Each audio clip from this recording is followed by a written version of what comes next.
Welcome back to the deep dive. Our mission here is, as always, to take these huge stacks of complex sources, articles, research, specialized notes, and just distill them into clear, actionable wisdom for you. Hmm. And today we're tackling a topic that I think consumes the energy of every single conscious parent, every aspiring educator out there. Oh, absolutely. It's that critical period of global mobility for young children.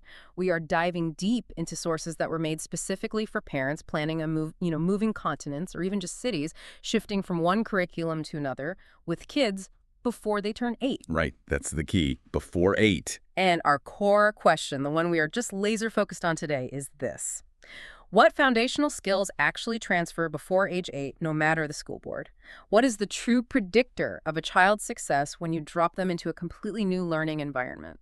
It is the essential question. It really Yeah. is. And, as mentors to aspiring teachers, we see the anxiety around this every single day. The common focus, the default for most parents, it all revolves around the finish line, right?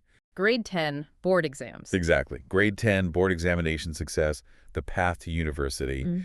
And this intense focus, it often blinds them to the starting blocks. Okay.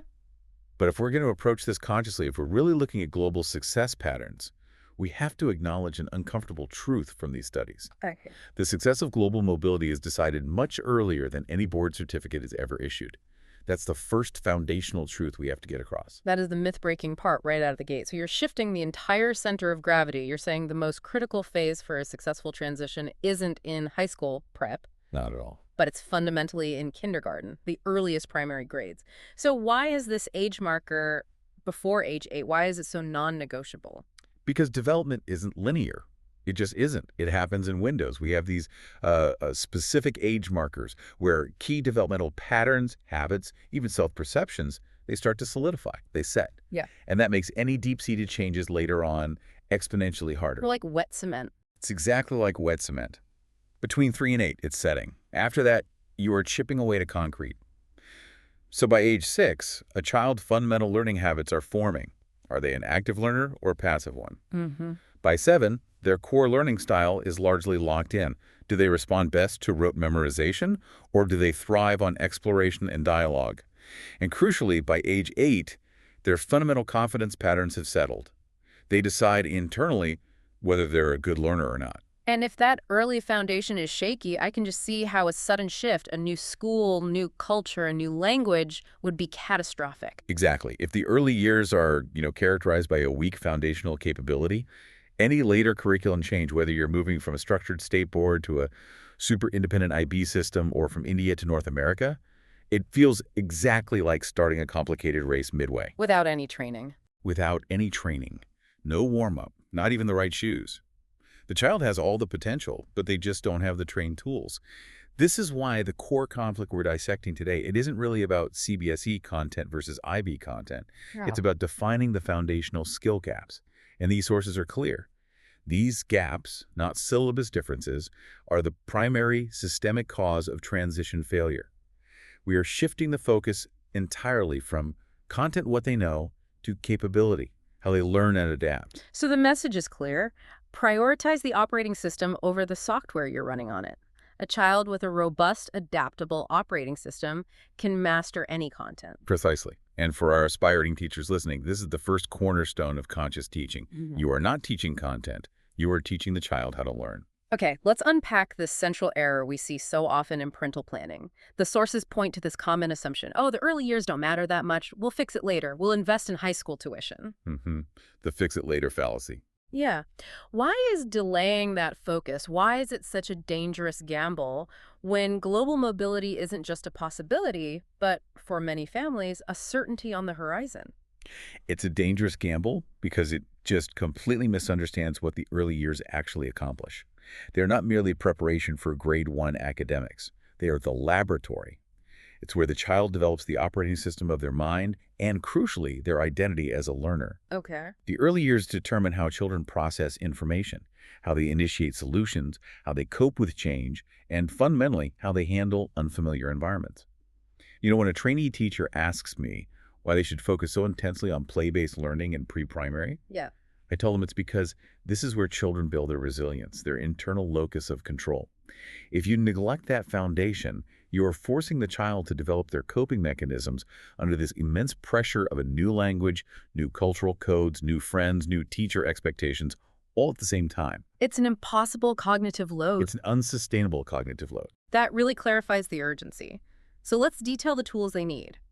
Our sources clearly outline 3 non-negotiable foundations that globally mobile children absolutely require, and that no later board certificate can ever substitute for. Yes. These 3 are the bedrock of human adaptability, and they have to be trained between ages 3 and 8. First, we have language confidence. And you're stressing confidence, not vocabulary. Yes, I have to stress, the key word is confidence, not just vocabulary acquisition or grammar rules. A child needs to feel fundamentally confident in verbal expression, to use language not just to answer direct questions, but to initiate ideas, to express nuanced confusion, to challenge a peer's idea respectfully, To build relationships. to build new social relationships. Exactly. For instance, a child might know the English word for sad, but the confident child can actually articulate, "I feel frustrated right now because I don't understand the instructions for this project." That ability to articulate internal states and complex thoughts is the true measure of language confidence that transfers globally. So it's not about knowing 50 fancy words for happy. It's about having the inner space and the verbal fluency to manage a conflict or to ask a complex, open-ended question to a new teacher in a new country. Exactly. The sophistication is in the application, not the accumulation. The second foundation is cognitive flexibility. Okay. This is the explicit ability to adapt your thought processes when the route you know is blocked. If a child is taught only one rigid way to solve a math problem, say only the borrowing method for subtraction, they are guaranteed to freeze when a new curriculum introduces a different method, like number lines or chunking. Because their way is the right way. Their way is the only way they know.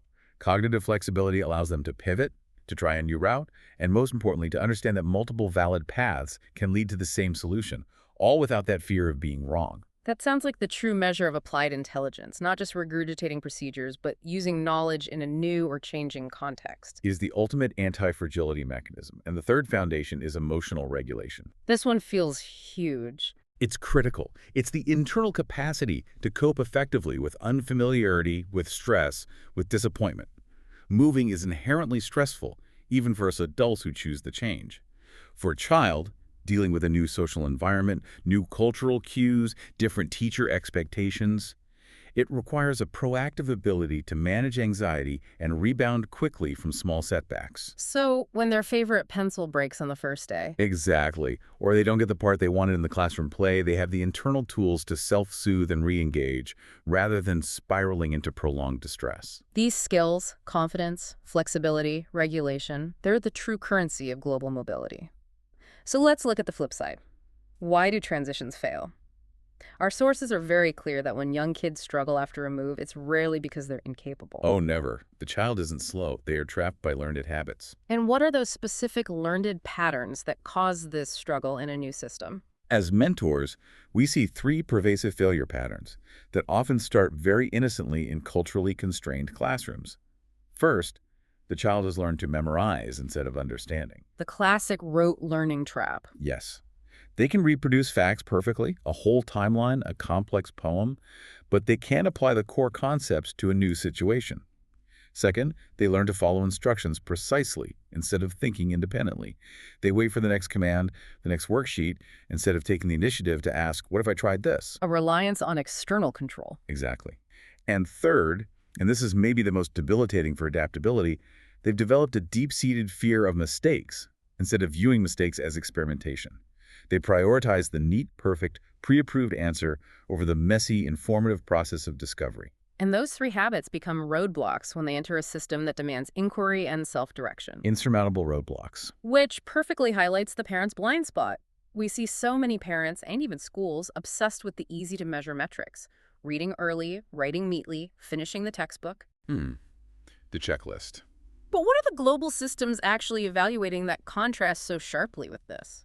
Global systems, especially the ones focused on future-ready skills, have shifted their evaluation entirely. They care far less about the speed of reproduction and far more about 3 crucial domains: thinking, communicating, and collaborating. Okay, so can they think, talk, and work with others? Basically, Does the child know how to analyze a new scenario? Hmm. Can they articulate their confusion or their creative idea clearly to a group? And critically, can they work constructively with peers toward a shared goal? The core message for any conscious parent or teacher has to be hammered home. The early years are about learning how to learn with joy and resilience, not about finishing content. If a child masters the capability, that content will always follow. Okay, now let's bring this rigorous analysis into the context of the Indian education landscape, starting with the dominant CBSE framework. On paper, India has gone through a huge philosophical transformation recently. A massive one. What does the National Education Policy, the NEP, and the new National Curriculum Framework, the NCF, what did they get profoundly right philosophically about early years education? Well, philosophically, the shift isn't just positive, it's revolutionary. The documents correctly recognize foundational development as the central pillar of all future learning. The NCF is, the government's blueprint for how teaching should happen. Right. And it champions play-based learning explicitly. It says this should be the primary mode of instruction. It formalizes foundational literacy and numeracy, or FLN, ensuring core skills are solidified through experience. And it demands a huge emphasis on experiential education and a significant measurable reduction of rote learning. So if it were implemented perfectly. If implemented perfectly, the NCF guidelines would produce children perfectly capable of excelling in any global transition. They'd have all three of those non-negotiable foundations we just talked about. That sounds like the ideal scenario. But as we know with any large-scale change, there's often a gap between policy on paper and reality on the ground. When you're out there in CBSE early years settings, what's the ground reality check? What's the implementation gap? The challenge is that educational culture is just so much more powerful than curriculum intentions. While the NCF encourages play and inquiry, many early years CBSE classrooms, they're driven by deeply ingrained parental expectations and systemic pressure for visible results. Quantifiable results. Exactly. Quick, measurable output that looks like learning. And this results in a persistent focus on pushing worksheets, a premature emphasis on early writing, perfect form over composition, and most critically, rewarding compliance over curiosity. Let's delve deeper into that. Compliance over curiosity. What does that actually look like in a classroom, and why is it so damaging to adaptability? Okay, so compliance means the child excels at following the teacher's exact 10-step instructions for a craft project. No. Curiosity means the child asks, "Can I use fabric instead of paper?" The compliant child gets praised. The curious child, well, they often disrupt the schedule. In many CBSE settings, the pressure to cover content means they inadvertently train children to receive information passively. We also see schools frequently confusing mere activity with deep, reflective understanding. A child might do a beautiful, colorful activity about a butterfly's life cycle, but if they aren't verbally reflecting on why the chrysalis phase is necessary or how it's all connected, Just a craft project. it's just a craft activity, not experiential learning. The intent of the curriculum is there, but the execution often defaults to the familiar, outcome-driven metrics of the past, simply because they're easier to assess and report to parents. And yet, despite those challenges, the CBSE Foundation isn't without its strengths. If a child is moving early, what are the genuine positive foundations from a structured CBSE early years setting that do transfer well? Oh, there are definite strengths, mostly in behavioral foundation and rigor. CBSE systems often excel at building routine discipline and a capacity for teacher-led structure. Children learn the procedures of school, how to sit, how to listen for long periods, how to follow sequential instructions. They know how to do school. They know how to do school. This environment typically builds very strong listening skills. And because of the structured nature of early math, they often develop a solid early numeracy competence. These skills help them adapt quickly to the procedural requirements of any new school system. They're trained to follow the map, which is a necessary skill. But the danger, as you mentioned, is they're trained to follow the map perfectly, but not how to draw one. Which brings us back to the mobility gap. What specific skills does that highly structured, compliance-rewarding environment unintentionally underdevelop? The skills that make a child fragile in an IB or a North American school? The primary gap is in self-initiated and critical learning. Because the focus is so often on covering content, children frequently lack training in questioning authority or challenging the material. Right. They're taught to receive knowledge, not to interrogate it. This links directly to a profound weakness in choice-making and independent decision-making. When a global teacher gives them 3 options for a project, the CBSE child often becomes paralyzed, waiting for the teacher to choose for them, because that's what they're used to. And what about the social aspect of that? They often struggle significantly with peer collaboration and complex group dynamics. Their interactions are usually teacher-directed, so they haven't developed the critical skills of negotiating roles or managing conflict within a group. But the most significant foundational gap we see is verbal reasoning, the explicit ability to explain the why and how of their thinking, not just the final answer. They know the answer, but they can't explain how they got it. Precisely. That is the critical moment of failure. The global classroom asks for justification, and the child has never practiced justification. So they just freeze. They freeze. They look at the teacher and ask, what exactly should I do? What is the right answer? The global classroom expects initiative, but initiative was never trained as a core skill. And this lack of verbal reasoning and initiative, it translates into lower grades because new systems evaluate process and justification, not just output. So if a parent is on a CBSE path but knows mobility is coming in, say, 2 or 3 years, what are the actionable compensating strategies they have to use at home to balance this structure? Parental intervention is non-negotiable. It's an insurance policy. The home has to become the counterbalance to the school culture. Okay, so what do they do? First, they must actively encourage questions at home, no matter how trivial or challenging. When you're reading a story, stop and ask, why do you think the author did that? What would you do? Second, they must actively allow mistakes and celebrate the lesson learned from the mess. Reduce the pressure for perfection. Focus on the effort, not the outcome. Exactly. Third, they need to dramatically reduce worksheet obsession. If they're learning about capacity, don't use a worksheet. Go to the kitchen and pour water into different containers. Talk about it. And finally, and maybe most importantly, build daily oral language skills. At dinner, don't just ask, how was school? The one-word answer question. Right. Ask, tell me the most confusing thing you learned today and how you plan to solve that confusion tomorrow. This forces justification. We tell our teachers to preach this mantra at parents. CBSE foundations succeed globally only with deliberate, conscious parental balance. Structure at school, flexibility, and curiosity at home. Okay, let's transition now to the state board reality. And we know there's huge variability across different states. But if we look for a common thread, what are the general characteristics of these early years programs, especially in the learning habits they instill before grade 1? Well, the reality in many state board environments, especially those with resource constraints, is really defined by legacy pedagogy. This often results in a deeply entrenched belief in academic rigor starting very, very early. Too early. Sometimes. Sometimes prematurely, yes.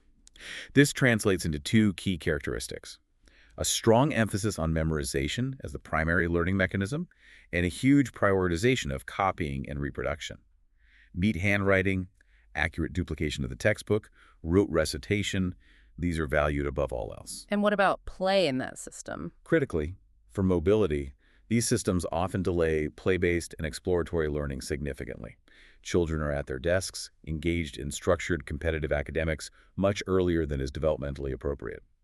The focus is pulled all the way back from the high-stakes board exams years down the line. The intent is discipline, but the unintended outcome is often a constraint on cognitive flexibility.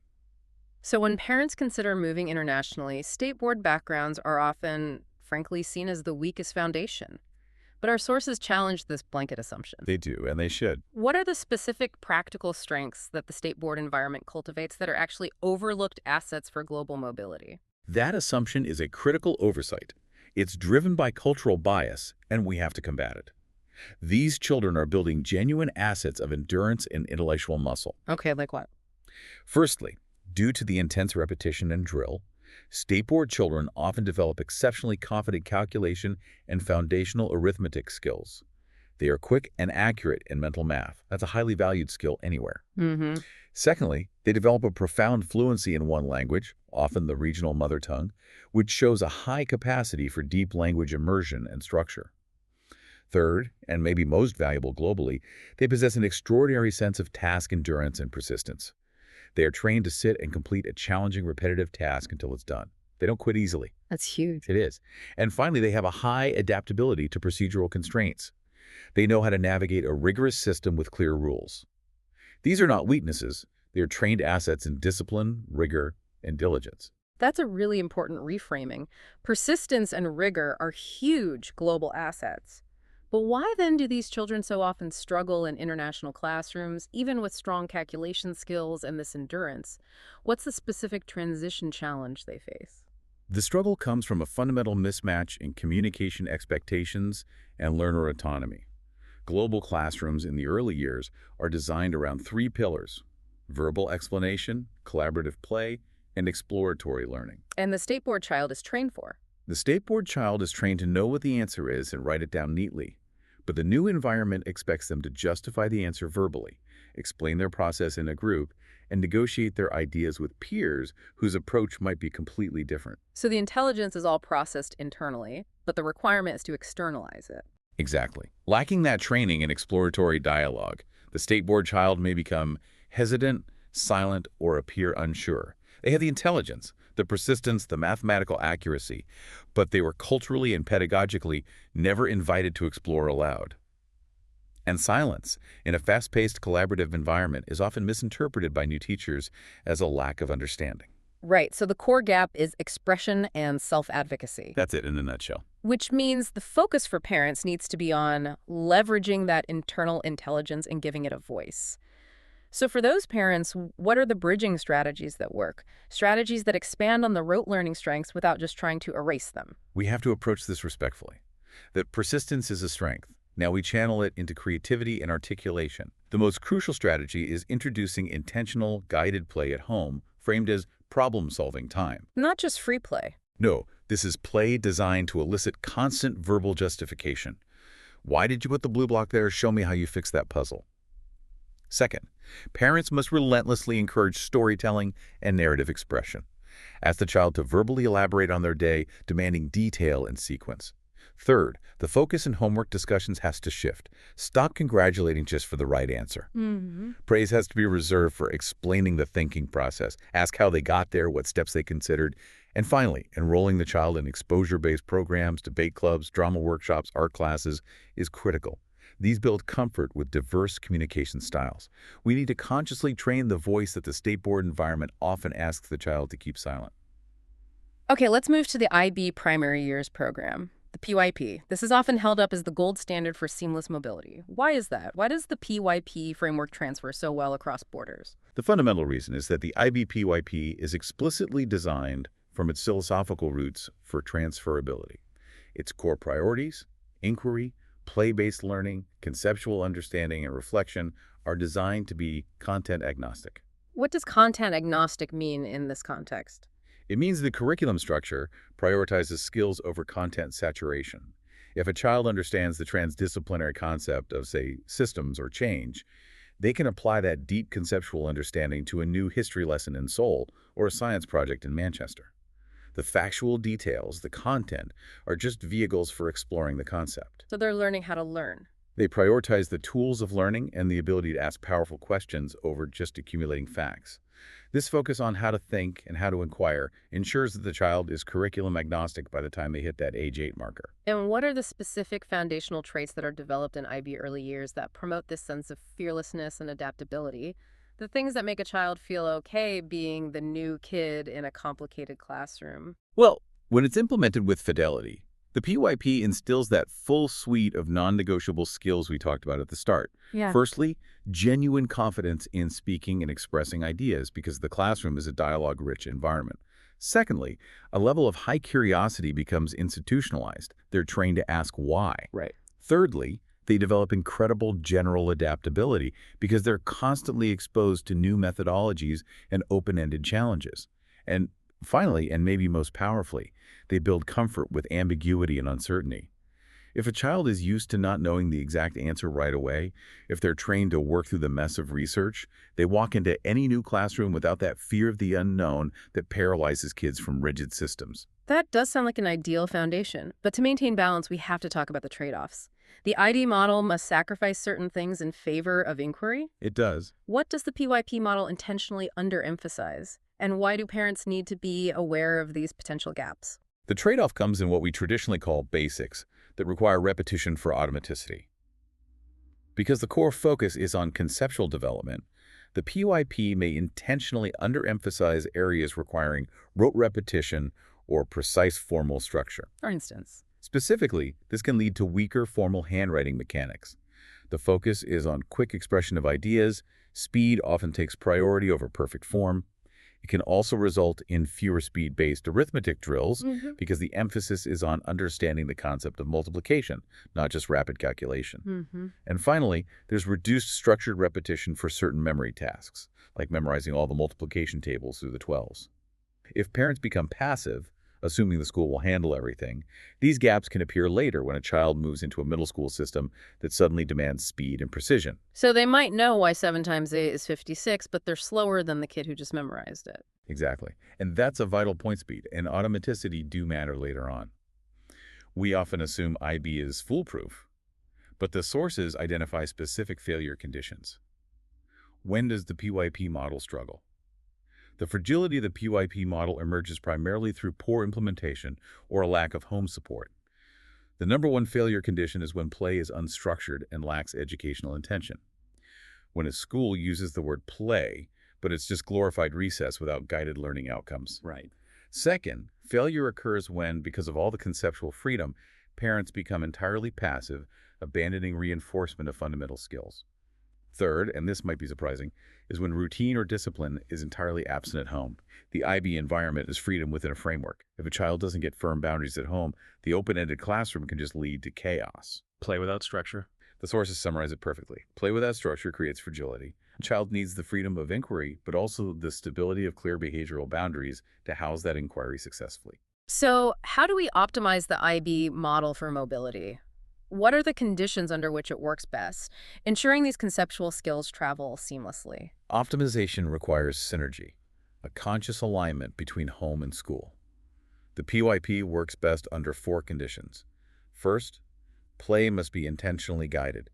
Teachers and parents have to structure the environment so every activity has a clear learning purpose. Okay. Second, reflection and self-assessment must be actively encouraged. The child needs to be able to talk about how they learned and why they struggled. Third, strong home routines must provide stability. Consistent sleep schedules, predictable meal times, clear expectations, they ground the child emotionally. So what's the last one? And finally, the basics, especially speed-based arithmetic and foundational literacy, must be gently and consistently reinforced outside of the inquiry framework. A quick 10-minute flashcard drill at home ensures the child maintains procedural speed without disrupting the school's conceptual focus. When these elements align, the IB child has the adaptability, the confidence, and the foundational speed for any transition. This has been an incredibly detailed breakdown of CBSE, State Board, and IB-PYP. We've identified the cultural barriers, the unexpected strengths. So now let's synthesize all of that and shift the listener's focus away from the curriculum labels and back to the one true measure, the child's capability before age 8. Yes. If we forget the labels, what is the ultimate non-negotiable predictor of global success? The ultimate predictor is the child's foundational mastery of self, not content mastery of a syllabus. As mentors, as conscious educators, we have to stop evaluating schools based on their brand and start evaluating the child based on their inherent adaptability and resilience. If a child learns poor habits from an excellent school, they will fail. If they learn excellent habits in a structurally challenged school, they can thrive. And this leads us to the final, universal diagnostic tool from all our sources. Parents and educators need to be able to answer 4 core questions honestly. Okay, a final diagnostic. Let's walk through these 4 essential questions, mapping them back to the concepts we discussed. First question, focusing on language confidence and verbal reasoning. Can my child explain their thinking process clearly? This is the anti-memorization test. Can they articulate the journey they took to reach the answer, even if the answer is wrong? If they can only state the fact but not the process, their foundation is weak. Okay, number 2. Second question, addressing emotional regulation and fear of mistakes. Are they comfortable making mistakes and viewing them as learning opportunities? This is about their emotional resilience. If a child panics or gives up the moment they hit a roadblock or get a red mark, they haven't developed the necessary resilience. A child who fears a red mark will not take intellectual risks. And the third question, this addresses the physical and cultural aspect of a transition, the cognitive flexibility piece. Third, can they adapt smoothly to new physical or social environments? This is the test of cognitive flexibility. Can they handle a new playground, a new set of classroom rules, a different lunch structure, or new friends whose social cues are unfamiliar, all without extreme distress? We're looking for pivot capability, the ability to see a new pattern and adjust. And the last one. Finally, the fourth question, the measure of their capacity for a global classroom. Can they effectively listen, speak, and collaborate with diverse peers and adults? This is the measure of their social and communicative confidence. Can they lead a small group when asked? Can they follow when they need to? This is the prerequisite for thriving in any diverse collaborative setting. That is a powerful diagnostic tool. So after all this analysis, what is the uncompromising bottom line for our listener, the parent or educator preparing a child for a globally mobile future? The bottom line is simple but profound, and it has to govern all decision-making before the age of 8. If the answers to those 4 essential questions are a confident, observed yes, Yes, I can see my child doing that. right, then any curriculum, whether they came from a structured CBSE school, a rigorous state board, or an inquiry-based IB system, will likely work for them later. They have the tools for self-correction, adaptation, and emotional recovery. They can catch up on content. But if the answer is no, If the answers to those 4 questions are no or even maybe, then no later curriculum or high content load, not the most prestigious IB diploma or the most rigorous A-levels, will successfully rescue their adaptability. They will struggle globally because they lack the foundation of self-mastery. We have to commit to building the foundation, not just the facade. this deep dive has established conclusively that the critical window for global transition success closes before age 8. And that success is not about textbook content mastery, but about developing that triad of core capabilities: language confidence, cognitive flexibility, and emotional regulation. That window closes faster than you think. And the skills developed during that time are, in essence, the child's ultimate traveling documents. And that leads us to the final necessary thought we want you to carry forward. Whether you are a parent or an aspiring teacher, remember this foundational truth. Early years education is not simply preparation for the next grade level. It is preparation for life. Preparation for navigating unfamiliar classrooms, unfamiliar social structures, unfamiliar cultures, and eventually unfamiliar countries and professional environments. That is the conscious duty of every parent and every teacher preparing the next generation. Mobility and adaptability are built before grade 1, not after grade 10. We encourage conscious parenting and conscious teaching based on building those deep, unshakable foundations. Thank you for diving deep with us.